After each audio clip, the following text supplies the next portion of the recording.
Sakaria, joining our Honourable Premier Doug Ford for an important announcement on improving transportation in Northern Ontario.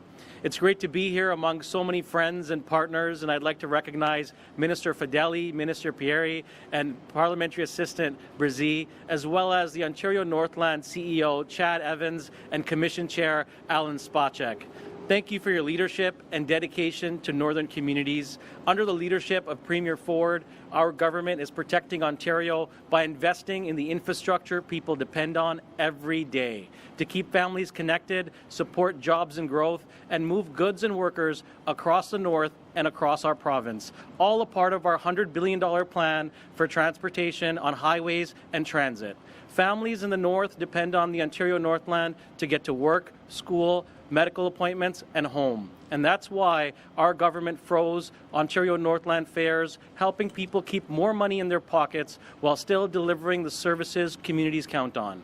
Today, we're marking another milestone, and we're building the infrastructure that keeps people moving and strengthens our economy and protects Ontario. And with that said, I'd like to turn it over to Alan Spacek. Thank you very much. Good job, buddy. Good job. Thank you. Thank you, P.A. Grewal, for the kind introduction, and thank you for all the work that you and Minister Sakaria have done to push this important project forward. Hello, it's a pleasure to be here as Chair of Ontario Northland to help share in the excitement of this important milestone. Before we get started, I'd like to take a moment to thank our Ontario Northland employees for their continued commitment and dedication. The agency has a long history of achieving excellence and of providing safe and reliable transportation services across the province. Today is another example of the excellence as we celebrate years of hard work and yet another major achievement. I also want to thank this government, Premier Ford, whose vision and resolve have made all of this possible. Without the steadfast commitment of Premier Ford and many others, including Ministers Fedeli, Pieri, and Smith, we wouldn't be where we are today. Once again, I reiterate my excitement, pride, and deep appreciation for the moment we're commemorating today. And with that, it is my privilege to introduce Minister Pieri.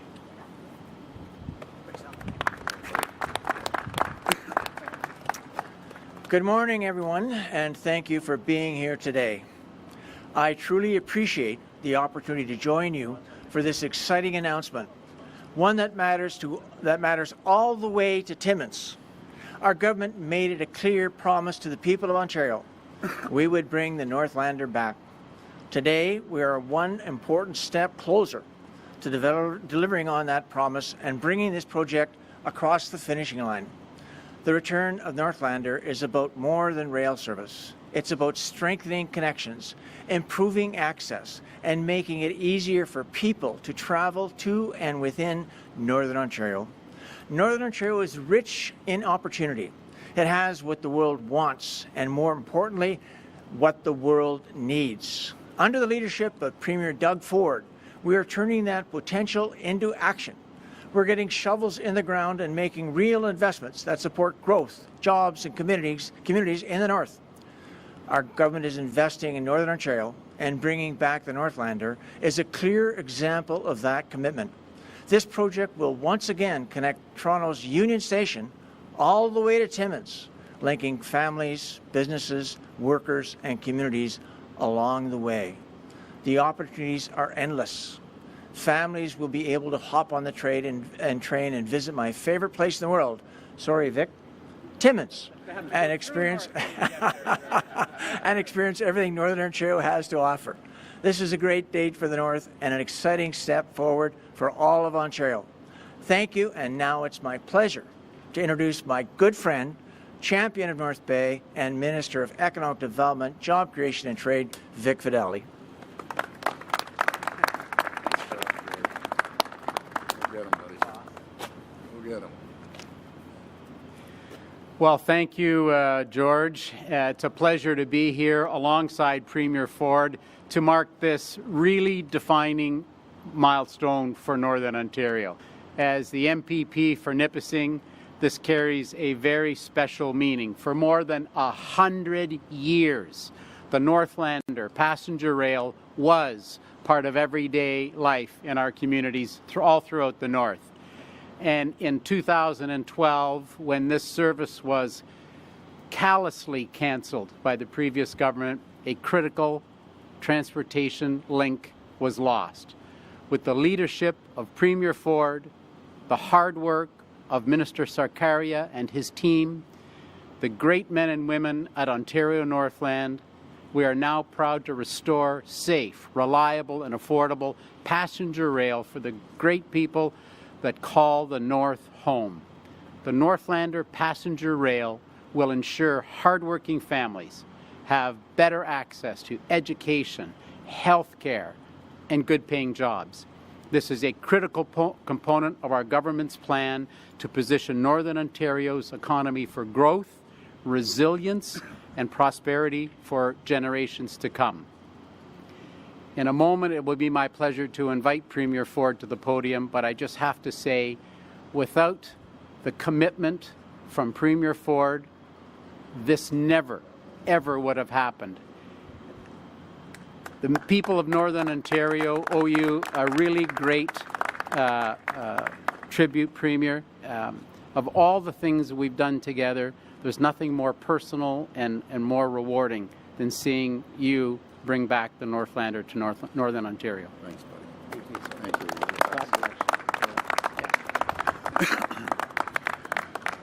Well, first of all, hello everyone, and it's great to be here in beautiful Etobicoke at the VIA Rail Maintenance Center. I got to give a shout out to all the VIA employees here. You're absolute champs, and I appreciate everything you do. And as well as everyone from the Northlander, or better known as the Northlander or Northland. And without you folks, this wouldn't even happen. And I have to give a big shout out to Minister Peary and PAs Grewal and Braziz. And before I get to the mayors, I got to tell you about Vic. When I first got elected 7.5 years ago, his number one ask, and he's been on this like a dog on a bone, is to bring back the Northlander. I don't get the credit. It's all of Vic, and I know my ministers agree and our PAs agree. This would not happen without Vic Fideli pushing it all the way, and I just want to thank him again, Vic. So you're an absolute champion. This is yours. And all the mayors, thank you, mayors, for coming down to Toronto here. Plard, Politis, and White, and Deputy Mayor Armour. And the other elected officials here today as well. I want to give a shout out to the chair you heard from Alan and the CEO, Chad, from the Ontario Northland. And please pass on my thanks when you go back to your office to all the people that made this happen. We're here today to talk about our government's plan to protect Ontario. It's a plan to build an Ontario that is more competitive, more resilient, and more self-reliant so we can stand up to tariffs, economic uncertainty, and anything else that comes our way. I said at my last press conference, folks, yes, Canada, the world, they see a few bumps in the road. We're going to see some barriers.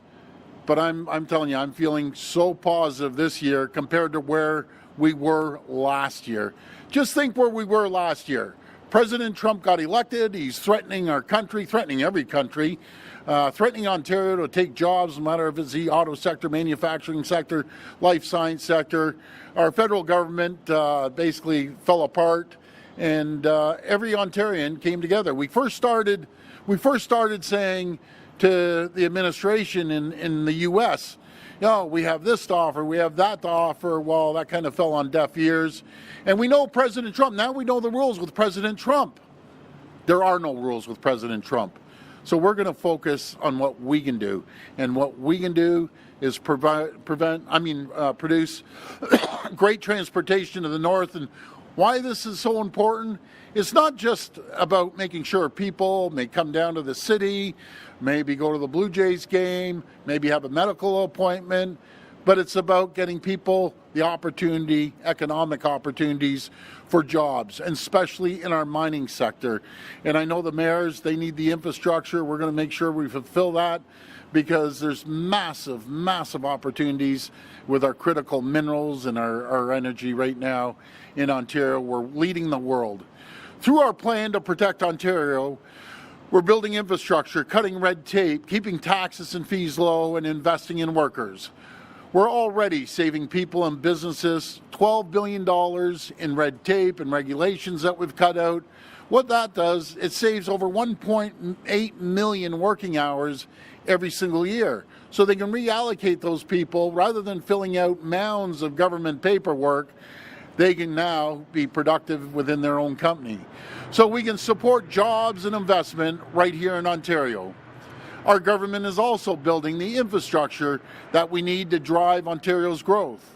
Across the province, we're investing more than $220 billion in roads, highways, transit, schools, hospitals, long-term care homes, all so we can connect communities, create opportunities, and help unlock the economic potential of the province.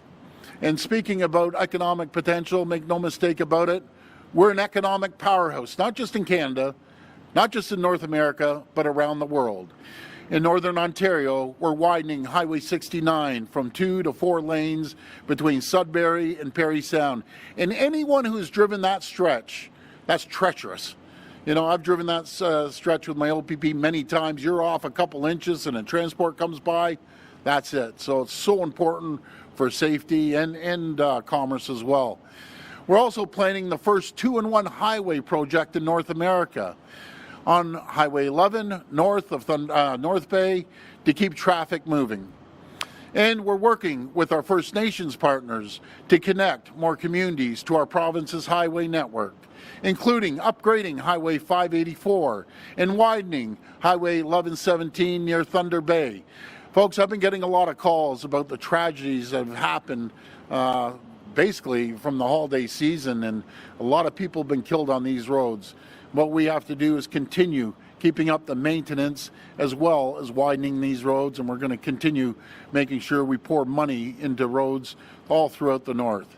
Here in Toronto and across the Greater Golden Horseshoe, we're building the largest expansion of public transit in all of North America.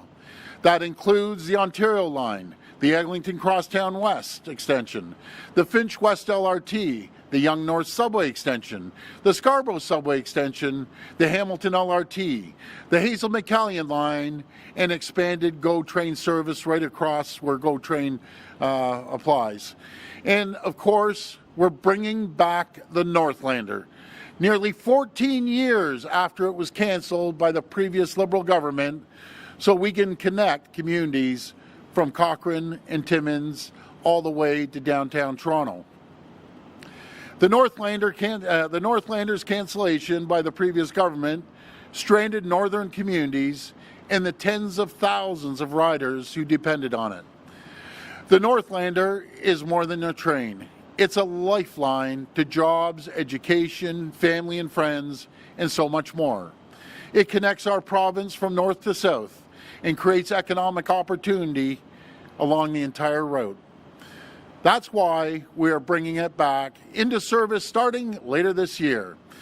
And that's why I'm thrilled to welcome the first of 3 new Northlander train sets here in Ontario. Folks, look at that beautiful train.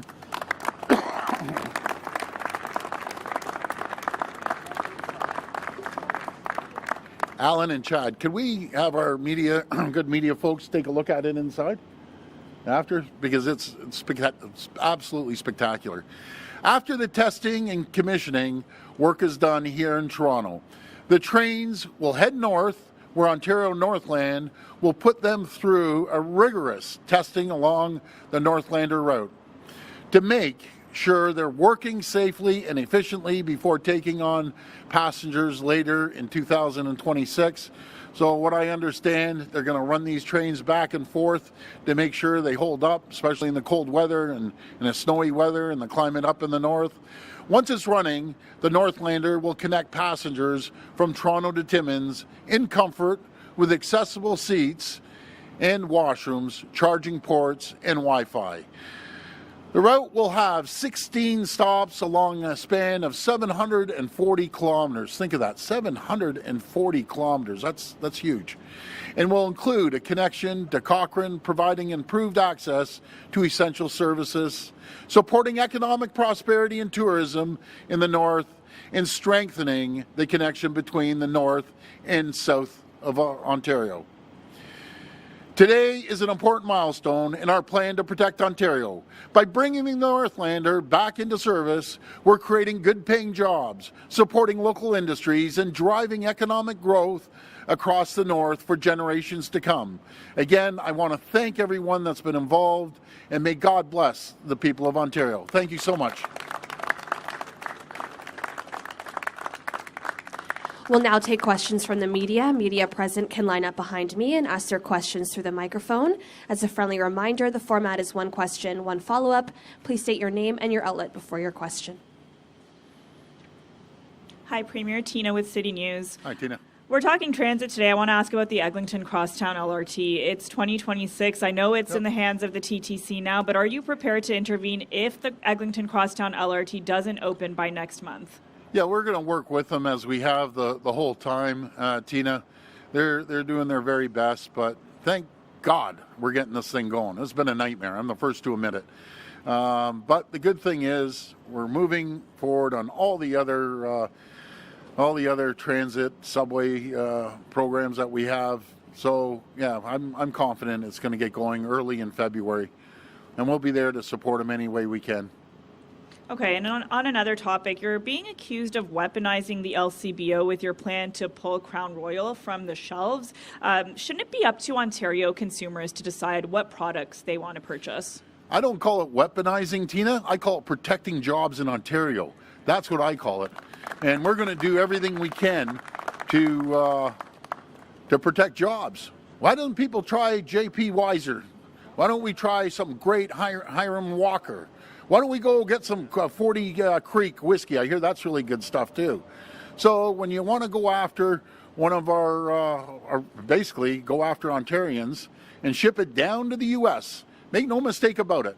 You think it's going to Winnipeg, you think it's going to Quebec, it's going down to Alabama to be produced. And I will fight all day long to protect the jobs for Ontarians.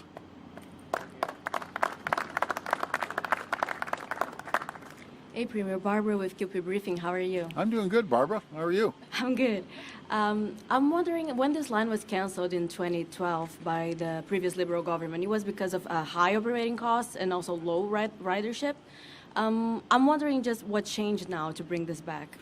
Well, before I hand it over to Vic, because he was the one who really pushed this all the way through, back in the previous government, they ignored the North. They didn't give two hoots about the North. We care about the people in the North. It's an economic driver. Things are moving forward rapidly, especially in the mining sector and the Ring of Fire, right across the North. And people can't be stranded. Right now, when they canceled that train, they left people desolate. Like it's terrible. So now we're bringing great transportation, 26 stops, and it's going to bring people right down to City of Toronto. But over to you, Vic. Premier, it's going to be hard not to be emotional in the answer to you. Sitting in the legislature, listening to the previous government describe Northern Ontario as a no man's land. Those are the exact words they used to describe what they felt was north of the French River. They never invested in the Northlander. They let it run down. They didn't have good times for departures. They never paid attention to it. And the Auditor General ran a complete study on the entire treatment of Ontario Northland by the previous Liberal government. I didn't come here to be political about it, but I'll tell you, it was a horrible day to see that canceled, because it was only the first of what the government intended to do.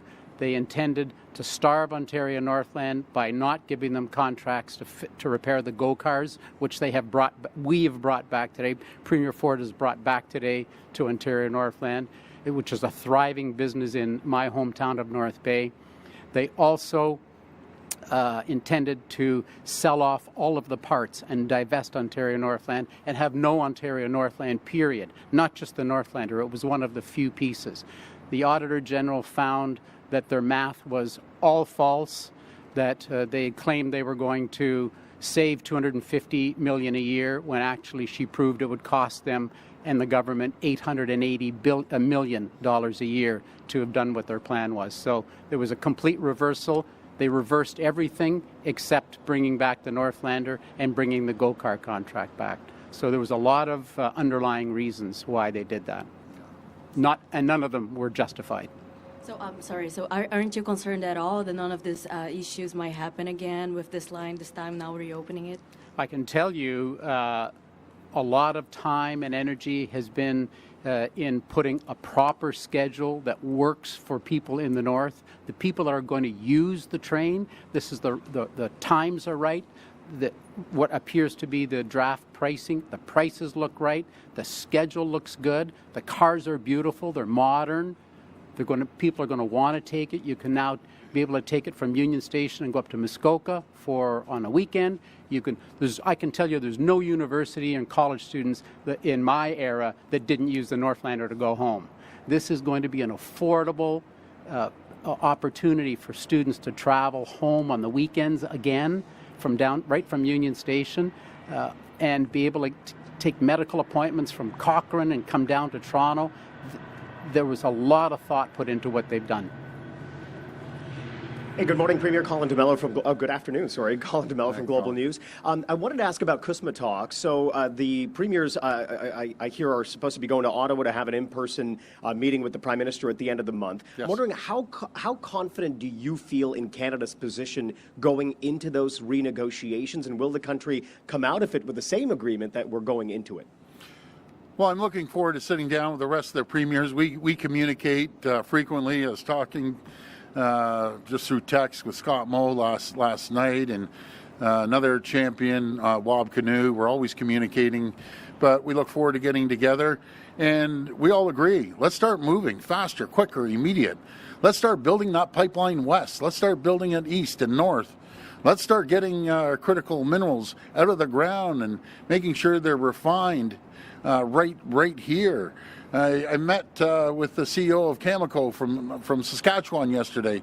Let's look at not only refining but enriching here to create more jobs. And let's look at our great, our power grid. We're leading the world with small modular reactors and with electricity itself. I know Minister Lecce made a great announcement. We're leaders in the world. We're building 16,000 megawatts. That's equal to 16 million homes. To put that in comparison with the U.S., they have 1,000 megawatts in New York. They were as happy as anything for about 1 million homes. When I told the governor we're building 16,000, I thought she was going to fall off her chair. But we're gonna be the leaders, which we are right now, around the world. And then when I talked to the CEO yesterday, he said, everywhere we go around the world, everyone talks about Ontario and the energy and the SMRs and the nuclear capacity that you have. You're leading the world. I want to thank OPG. Hey, buddy. Yeah, sorry. He was giving me a shout out up there. So, anyways, so that's what we're doing. So we're focused. On the CUSMA talks and your confidence in those negotiations and Canada's position going into those talks. Well, you know something, Colin? He's a rare bird, President Trump, to say the least.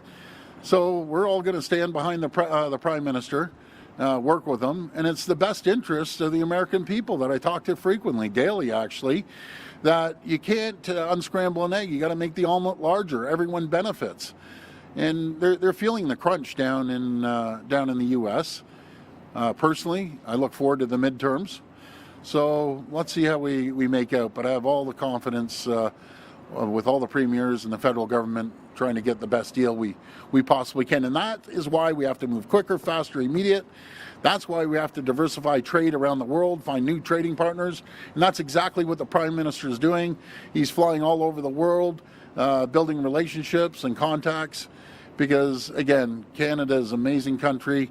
Ontario is an economic powerhouse around the world. And Premier, one of the places that the Prime Minister is going is China to try to repair relations with that country. If the Prime Minister starts to back down on those 100% EV tariffs, what impact would that have on Ontario's EV industry? And what are you telling the Prime Minister about those tariffs? Well, we can't back down. Simple as that. They want to come and open a big manufacturing facility and employ Unifor employees. Well, let's talk. But don't be shipping cars in, not manufactured by Ontarians. And Hyundai, it's a shout out to you. And Kia, we buy 220,000 cars here in Ontario and Canada. You got to open a plant. 220,000 cars.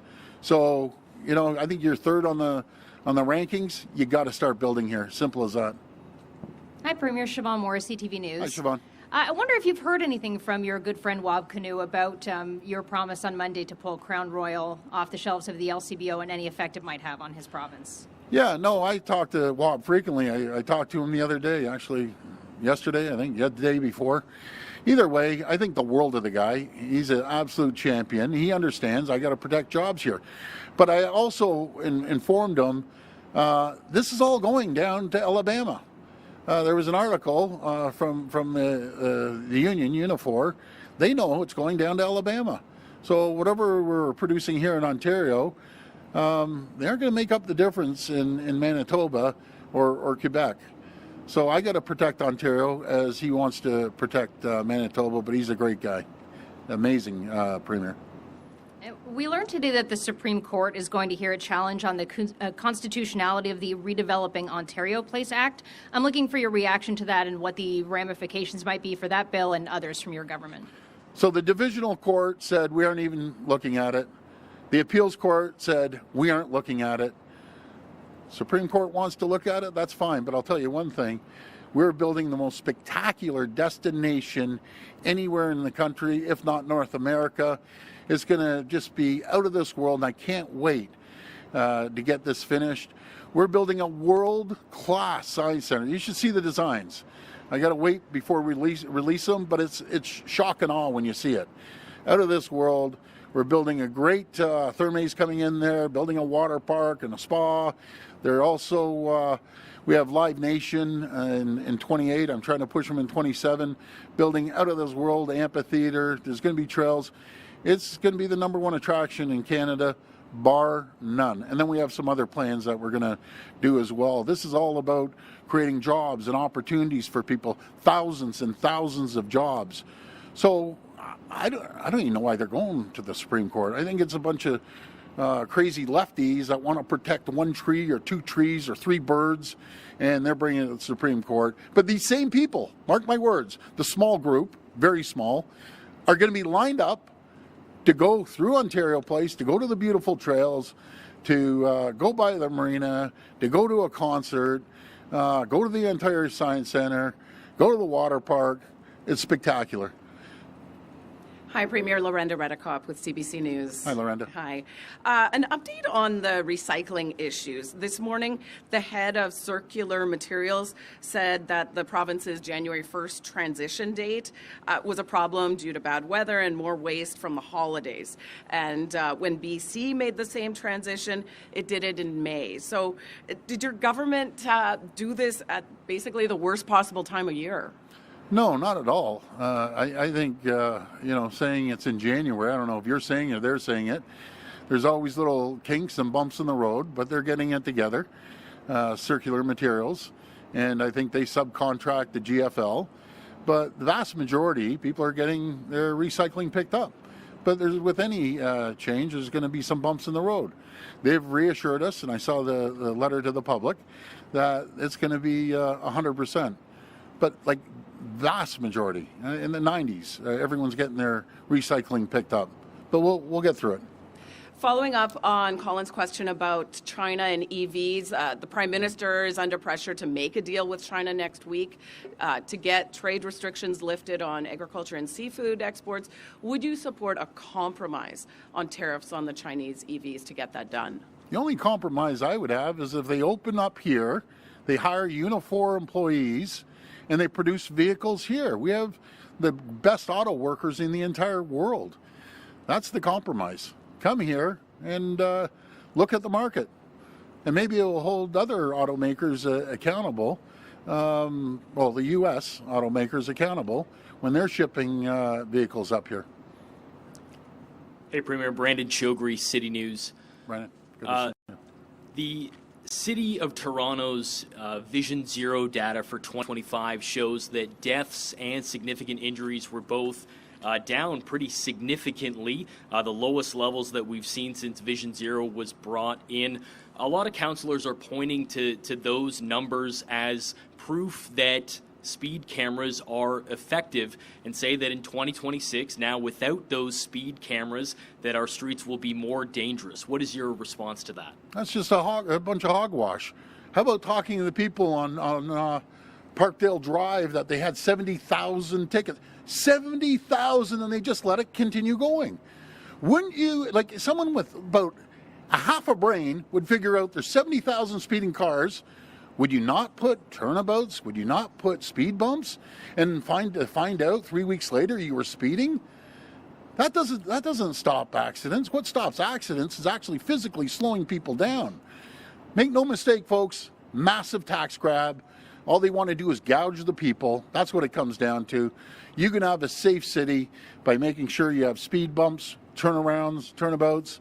And the best is when I heard the chief was out there, and I love the chief, by the way. The chief was out there saying, yeah, we're going to have more police officers by the schools. So that's what actually keeps streets safe. Not putting a camera and try to nab people and get a ticket 3 weeks later for going 4 kilometers over. You said yourself that if your government does make changes and that they're ineffective, that you'd be open to making other changes. If in 2026 we see deaths and significant injuries go back up, would you be open to bringing back speed cameras? You know something? You're a good guy, and I'm not being rude. I just said this is a tax grab. All they want to do is gouge the people. Put me anywhere in the province. I'll slow the traffic down below the speed limit. If there's areas, put the speed bumps in. And by the way, folks, you hear all these bogus polls that they try to lean one way. We did a poll that 75% of the people, you have a choice between speed bumps, police officers, or speed cameras. Guess where the speed cameras ended up? 75% would prefer the speed bumps and police officers there. So it's pretty obvious. All this other nonsense is let's gouge the taxpayers again.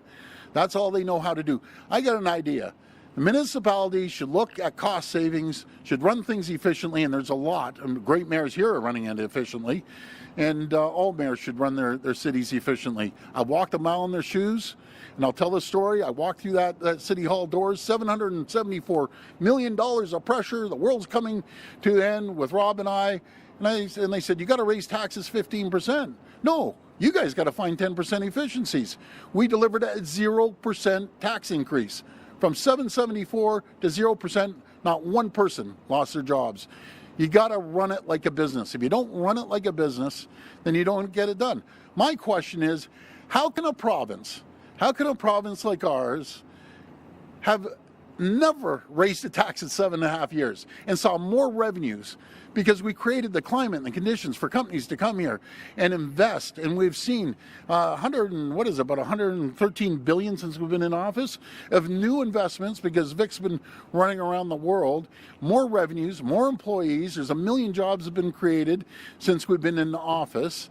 Like that tells the story, folks. Not about gouging people. When you tax people to death, you should not be running in municipal elections or provincial or federal. Get your act together and start respecting the taxpayers. Hi, Marion Bérubé from Radio-Canada. I'm back on the train. Oh, good. So back in 2012, there were statistics that shown that around 36,000 people were using the Northlander. How is this year going to be different? How do you plan to make it profitable, given the fact that it's going to cost millions of dollars? Well, before I pass it either over to Chad or Vic or George, Chad? Well, I'll tell you, because we aren't ignoring the people in the north like the previous government did. We're building infrastructure. We're building highways up there. We're creating new jobs in the north. We're unleashing our critical minerals, which are the largest in the world. I'm talking to these mayors, which are absolute champions, And they need the infrastructure to start building homes for the miners that are coming up. One of our great mayors he has 500 homes ready to go. Another mayor, because of the infrastructure, is building hundreds of homes. And in a community of 8,000, you build 500 homes. That is huge. So we're bringing prosperity and hope and growth to the people of the North. And that's how we're going to continue making sure that the Northlander works very, very well. Over to you, Chad.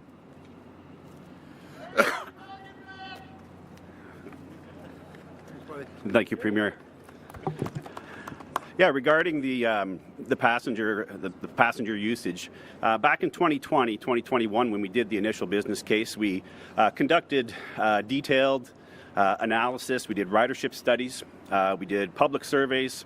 We consulted communities, consulted Indigenous communities, and asked about ridership interest.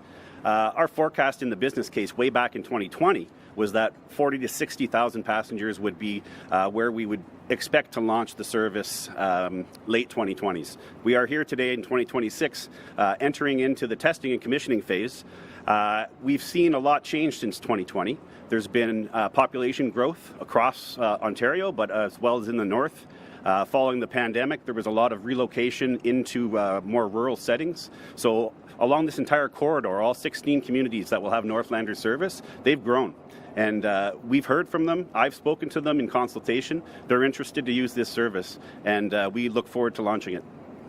And my next question, maybe to someone who speaks French, maybe Mr. Spacek, I don't know if, no? Okay. Okay, then maybe for one of the mayors of the city up north, I was wondering, you talk a lot about the health appointments that were really essential for people from the north going back to Toronto, for example. Which difference can this train made, given the fact that there was a bus that would make the link in the past years? What kind of importance is this train having for those people of the northern population? I don't know if there's a mayor of the north who wants to speak. Can I ask all the mayors? These folks, great mayors, came all the way down here. And I just want to thank them. So each one of you can come up, tell the folks where you're from, and the people back in your hometown are going to love it. So come on up, Mayor. Thank you. So much. Thank you. Thanks. Thank you for your question. I can answer it personally, as my youngest is currently a student at York University.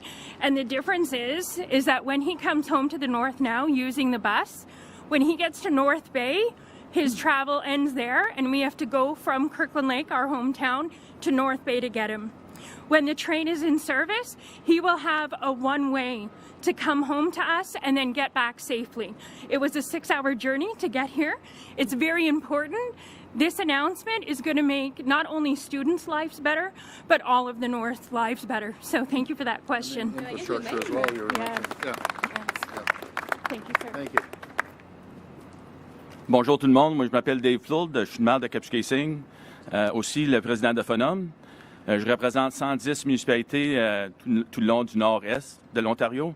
Qu'est-ce que je peux dire sur le sujet du Northlander, c'est que souvent, dans le nord, dans mon coin à Kapuskasing, on n'est pas desservi par le Northlander, mais je peux dire que le gouvernement, puis j'étais un membre du ONR dans le temps que le gouvernement a coupé le Northlander.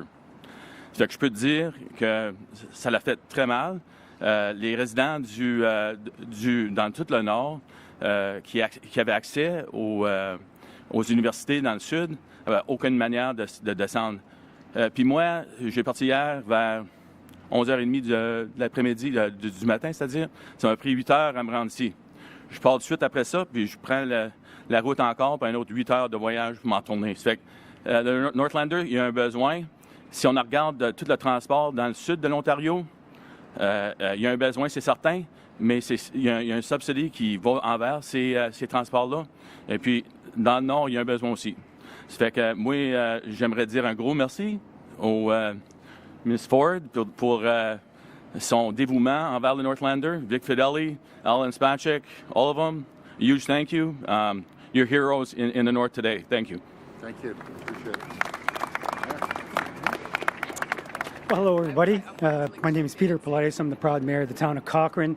The simple perspective I think I can provide everybody is 92% of the geographic land base is in Northern Ontario, 6% of the population is in Northern Ontario. Moving people is the only future we have in this province.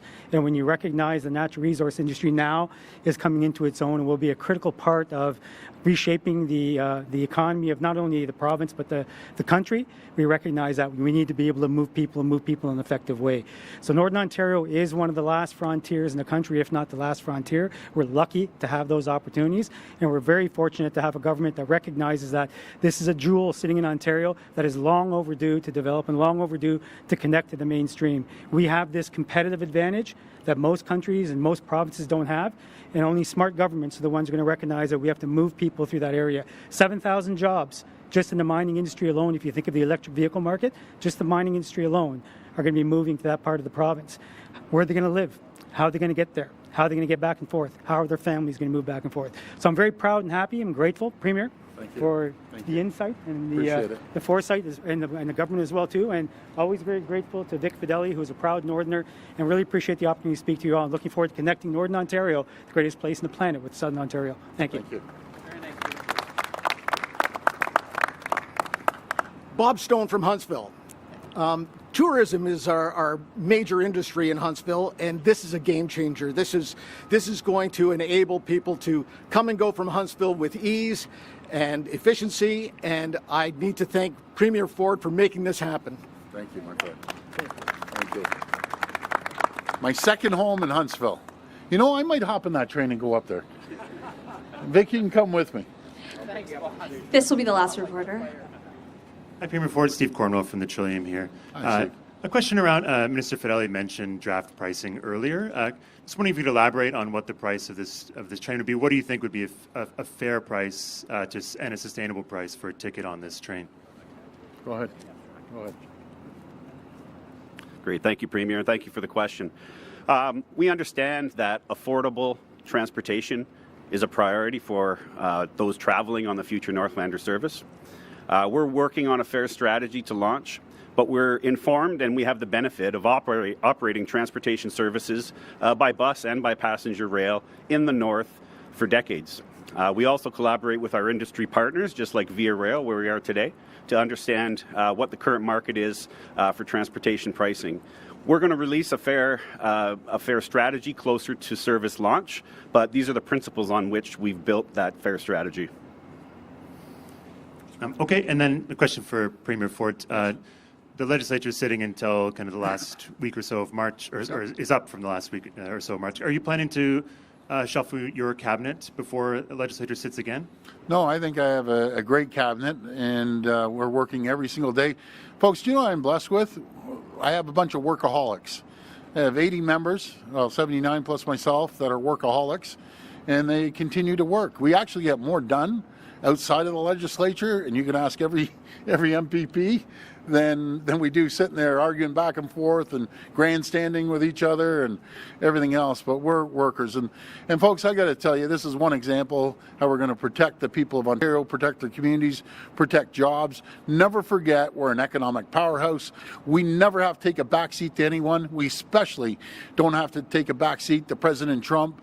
We're going to focus on what we need to do. We're going to get the critical minerals going. We're going to continue building small modular reactors, large-scale nuclear. It's going to create 133,000 jobs. We're seeing investments, and Vic just gave me the number. These are the numbers that we know about. Because there's a lot of companies out there hire 2, 3, 5 people. They buy equipment. They don't report the numbers. But let me get this right, Vic, and you better come up here. It was $25 billion, 57,000 employees that have been invested just last year alone that we know about. And there's billions. Vic is telling me he has the list this long of companies from $10 million investments, 50, hundreds of millions, but then he has a whole bunch of people that want to come and invest billions of dollars. And do you know who gets the credit? Not only Vic running around, but all the folks here. Our talent is second to none. We're the greatest jurisdiction anywhere in the world. We'll go up against anyone, and we'll compete, and we'll win. Thank you. God bless. That concludes our press conference. Thank you.